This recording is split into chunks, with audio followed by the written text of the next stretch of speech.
Per mesurar el pes, és important que el Bluetooth de la tauleta estigui activat. Ho podem comprovar a la configuració d'Android.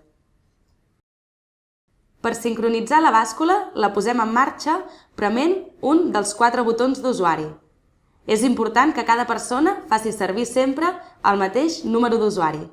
Esperem que surti 00 quilos a la pantalla i premem Memo.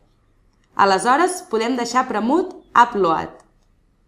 La P indica que s'està intentant sincronitzar amb la tauleta.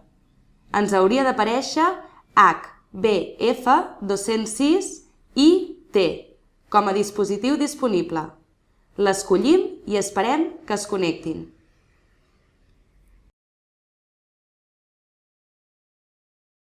Ja ens podem pesar, descalços.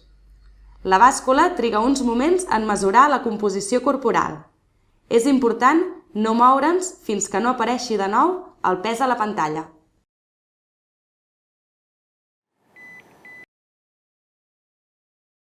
A la tauleta anem a prendre nova mesura de pes. Premem un cop Upload perquè transmeti la informació.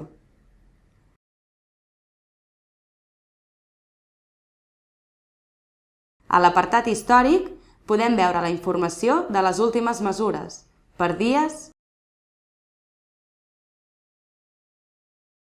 per setmanes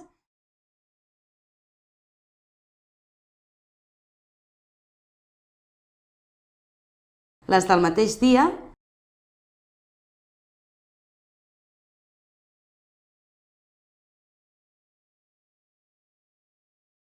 i podem escollir també per rang de dates.